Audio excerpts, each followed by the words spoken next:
ஒவ்வொரு நாளும் நீங்கள் சாப்பிடும்போது குழந்தைகளுக்கு சொல்லிக் கொடுத்து அடிக்கடி சாப்பிட்லாம் இதை, அல்லது தினமும் சாப்பிட்லாம்.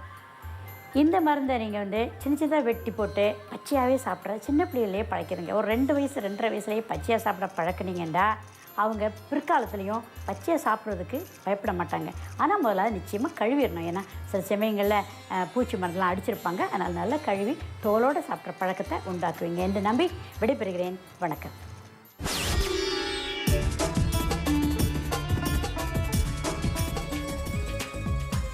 சரி ரசிகர்களே, அதாவது விரு, நான் சோதிராஜன் பரஞ்சோதி. மீண்டும் சந்திப்போம். நன்றி, வணக்கம்.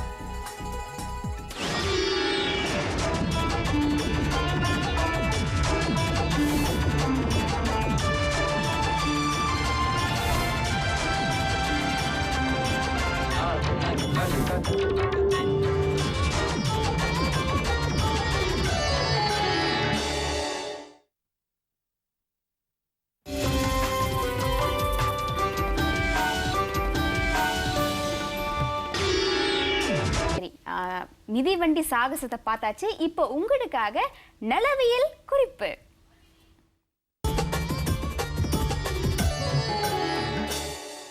வணக்கம் நண்பர்களே, மீண்டும் நலவியல் நிகழ்ச்சியில் பூக்களை பற்றி சொல்ல வந்திருக்கிறேன். பூக்களின் அரசன் ரோஜா. இந்த ரோஜாவில் பலவிதமான வர்ணங்கள் உண்டு. இதை நீங்கள் கேமரா ஐலஸில் போனீங்கன்னா அதிகமான ரோஜா மலர்களை பார்த்து புல்லரிச்சு போயிடுவீங்க. ஏனெண்டா அதில் அவ்வளோ பெரிய பெரிய ரோஜாக்கள் பார்க்க முடியும். அந்த மாதிரிப்பட்ட ரோஜாக்கள் செய்கிறதுக்கு தனியான உரம் போடுறாங்க. பொதுவாக ஆமை இறைச்சி ரொம்ப நல்லதுன்னு சொல்லுவாங்க.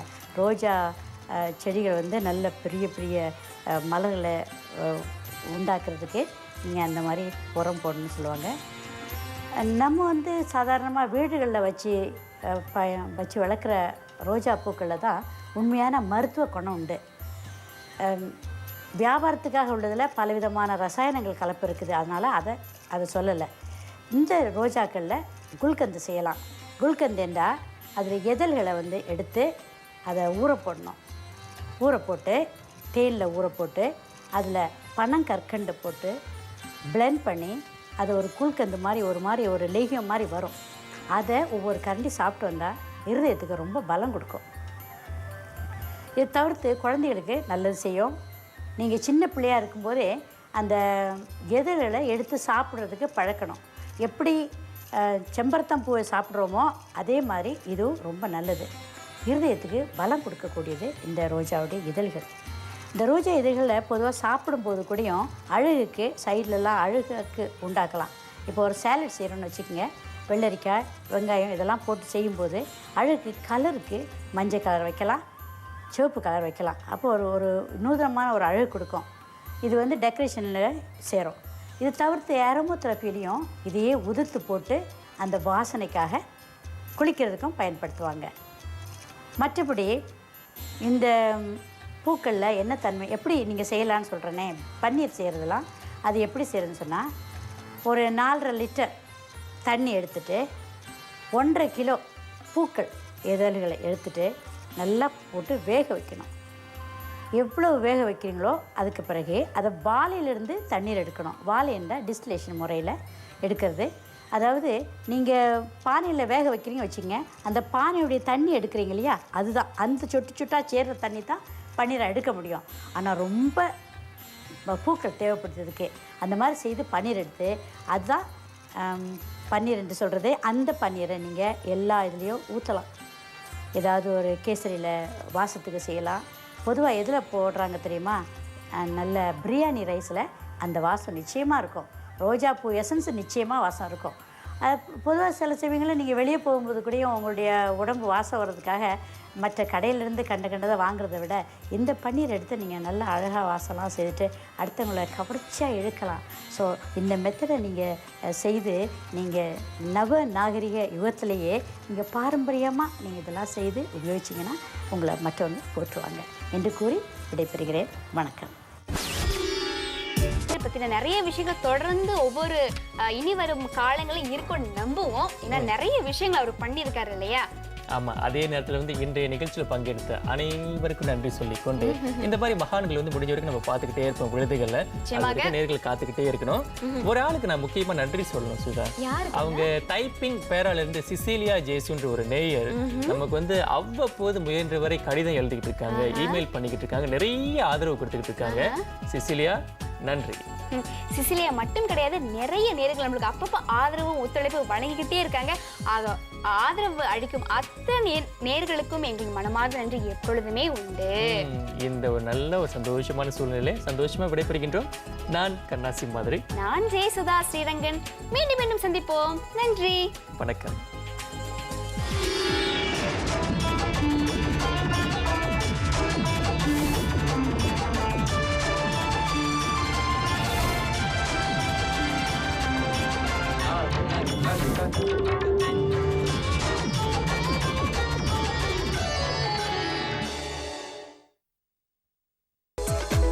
அனுப்பலாம். இனி தொடரும் அங்கமாக வந்து நிச்சயமா எல்லாரும் ரொம்ப ஆவலா காத்துக்கிட்டு இருப்பீங்க.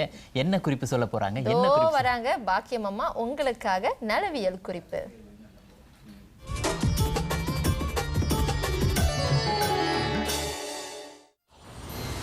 வணக்கம் அன்பர்களே.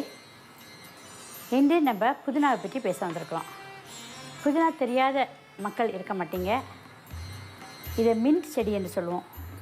இதிலிருந்து பெப்பர்மெண்ட் என்ற ஒரு ரசாயனம் எடுக்கிறாங்க. அந்த பெப்பர்மெண்ட் வந்து வாசனை திரவியமாக பயன்படுது. சிகரெட்லேருந்து ஸ்வீட் வரைக்கும் எல்லாத்துலேயுமே அந்த பெப்பர்மெண்ட் போடுறாங்க. அது இந்த மின்ட் செடியிலிருந்தால் எடுக்கப்படுறது ஒரு என்சைம். ஆக நீங்கள் இதை எப்படி செய்யலாம்டா, வீட்டில் இதை ஊலாமாக மற்ற நம்முடைய சக அன்பர்கள் பாவிக்கிறாங்க. நம்ம பச்சையாக சாப்பிட்றதில்ல பொதுவாக. ஆனால் நீங்கள் என்ன செய்யலாம், சாலட் ஏதாவது வெட்டி இருக்கும்போது இதை அழுக்காக மேலே ஒரு 10 இலை பரப்பி வச்சுட்டிங்கன்னா அதை நம்ம பச்சையாக சாப்பிட்றதுக்கு வாய்ப்பு இருக்குது.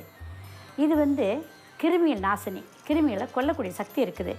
நீங்கள் என்ன செய்யலாம், குழந்தைகளுக்கு ஏதாவது அல்லது பெரியவங்களுக்கு ஏதாவது வந்துருச்சுன்னு சொன்னால் இதை எடுத்து கொஞ்சம் எடுத்து போட்டு கொஞ்சம் இடித்து சாதாரணமாக இடிச்சிட்டு அதை எடுத்து அந்த விஷக்கடியில் பூசலாம். பூசின உடனே அந்த ஏதாவது கொட்டி இருக்குன்னு வச்சுக்கோங்க, சின்ன சின்ன விஷ ஜந்துக்கள் கொட்டி இருந்துச்சுன்னா அந்த இடத்துல உள்ள இது வெளியாக்கிறோம். அதனால் இதுக்கு இந்த சக்தி இருக்கிறதுனால நீங்கள் வந்து அதை போடுறதுக்கு நல்லது. இதை தவிர்த்து இதை துவையல் அரைச்சி சாப்பிடுவாங்க. இது பித்தத்தை அகற்றுறதுக்குள்ள வாய்ப்பு இதில் இருக்குது. ருசி கொடுக்கும். நீங்கள் வந்து இதை உள்ளுக்கு சாப்பிட்றதுனால சிலவங்களுக்கு வந்து ருசியே இல்லைங்க, நான் சாப்பிட்றதுக்கு நல்லா சாப்பாடு எடுபட மாட்டேங்குன்னு சொல்கிறீங்களே, அவங்க வந்து இந்த புதினாவை சாப்பிட்ணும். புதினாவை கொஞ்சம் தேங்காய் பூ சேர்த்து, ஒரு துண்டு இஞ்சி, ஒரு சின்ன துண்டு பூண்டு, வெங்காயம், உப்பு, புளி இதெல்லாம் சேர்த்து அரைச்சி கொடுக்கலாம். பொதுவாக இந்த கர்ப்பம் தாங்கினவங்களுக்கு ஒரு 2வது 3வது மாதத்தில் ஒரு மாதிரி மசக்க இருக்கும். ஏன்னா அவங்களுக்கு அரிசி, அதாவது சாப்பிட்றதுக்குள்ள ஜாமான்கள்லாம் செல்லாமல் அஜீரணம் ஏற்பட்டுரும். அந்த மாதிரிப்பட்டவங்களுக்கு இந்த புதினா தான் மருந்து.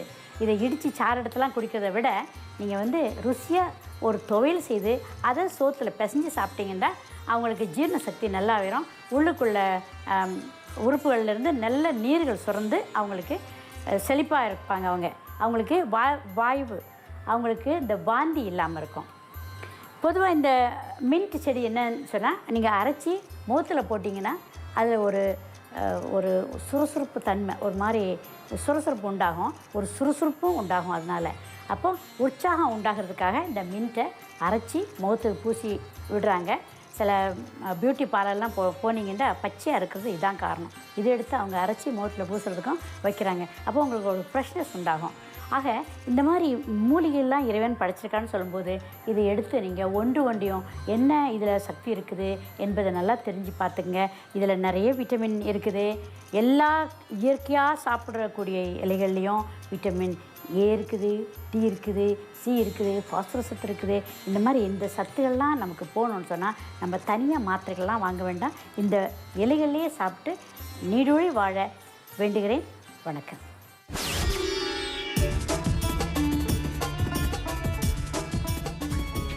சரி ரசிகர்களை, வேட்டையாடு விளையாடு அப்படிங்கிற நிகழ்ச்சிக்கான தேர்வுகள், அதாவது 28, 29 மார்ச் 2009 காலை மணி 9 முதல் மாலை மணி 5 வரை ஆஸ்ட்ரோவின் நார்த் என்ட்ரன்ஸில் நடைபெற உள்ளது. பெற்றோர் மற்றும் உங்களுடைய பிள்ளை, அதாவது 9லிருந்து 12 வயதிற்குட்பட்ட பிள்ளை இருந்தால் ஒரு பிள்ளையுடன் இந்த நிகழ்ச்சியில் நீங்கள் கலந்து கொள்ளலாம். வர தவறாதீர்கள். 28, 29 மார்ச் 2009. இது ஒரு சிறப்பான போட்டி நிகழ்ச்சி. நிச்சயமா இந்த வாய்ப்பு வந்து நீங்க நழுவ விடவே கூடாது. அது மட்டும் இல்லாமல் உங்களுடைய கருத்துக்களை தாராளமாக www.astro.com.my என்ற இந்த முகவரி நீங்க போனீங்கன்னு சொன்னாக்கா அங்க விருதுகள் என்ற சைட் இருக்கும். கண்டிப்பா உங்களுடைய கருத்துக்களை அனுப்பி வைக்கலாம். அது மட்டும் இல்லாமல் இன்னைக்கு வந்து தேதி என்ன, 25 ஆச்சு. இன்னும் 3 நாட்கள் தான் இருக்குது. அதாவது 28ஆம் தேதி மார்ச் 2009 எர்த் அவர் 2009 வந்து கொண்டாட இருக்கிறோம். அதுல உங்களுடைய அந்த ஒரு பங்கு நிச்சயமாக அந்த நம்மளுடைய உலகத்துல வந்து மாற்றத்தை ஏற்படுத்தும் என்ற ஒரு நம்பிக்கையில இருப்போம். அந்த கருத்துக்களுடன் அன்புடன் விடைபெற்றுக் கொள்வது நான் சோதிராஜன் பரஞ்சோதி, நான் சுஷ்மிதா முருகன். மீண்டும் உங்கள் அனைவரையும் மீண்டும் சந்திப்போம். நன்றி, வணக்கம்.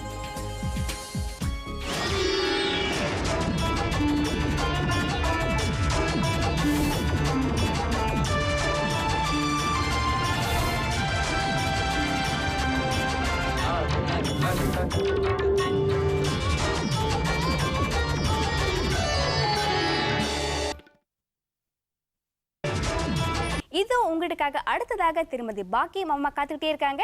நலவியல் குறிப்பு.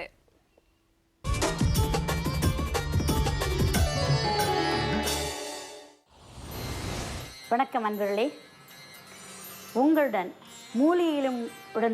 உங்களுடனும் சேர்ந்து கலந்துரையாட இன்று வந்துள்ளேன். இது ஒரு புது மூலிகை, உங்களுக்கு தெரிந்திருக்கும் என்று தான் நம்புகிறேன். இது நுணா என்று சொல்கிறது. பொதுவாக மெங்குடு என்று சொல்லுவாங்க மலாயில். இதோடைய ஒரிஜினல் நாடு வந்து குயின்ஸ்லாண்ட், ஆஸ்திரேலியா, இந்த மாதிரி இடத்துலேருந்து நமது நாட்டிலையும் அதிகமாக வந்து விளையுதுங்க. இங்கே பயிர் பண்ணி வச்சுருக்குறாங்க. 2000 வருஷத்துக்கு முன்பே ஹவாயின் பீப்புள் இதை பாரம்பரியமாக கையாண்டு வர்றாங்க. இந்த நுணா என்பதை அவங்க இதை ஏன் பயன்படுத்துகிறாங்கன்னு சொன்னால், பிரசவித்த பெண்களுக்கும் நாட்டு வைத்தியமாக அவங்க அதை பயன்படுத்துகிறாங்க. இது ஹவாயன் மெஜிக்கல் ஃப்ரூட் என்று சொல்லுவாங்க. ஹவாயில் நாட்டுக்காரங்களுக்கு பாரம்பரியமான ஒரு பழம் இது. இந்த செடியை வந்து சின்னது வந்து சாதாரணமாக விளைஞ்சிருக்கும் போது இந்த மாதிரி சிறு இலையாக இருக்கும். அதே நல்ல உரமாக இருக்கும்போது இவ்வளோ பெரிய இலையாக இருக்கும் பாருங்கள். இவ்வளோ பெரிய இலையாக கூட வர்றதுக்கு சக்தி இருக்குது. இந்த மருந்துகளை நம்முடைய நாட்டு வைத்தியத்தில் என்ன செய்கிறோம்டா, பிரசவித்த பிறகு அவிச்சு உடம்புல குளிக்கிறதுக்கு பயன்படுத்திட்டு வரோம்.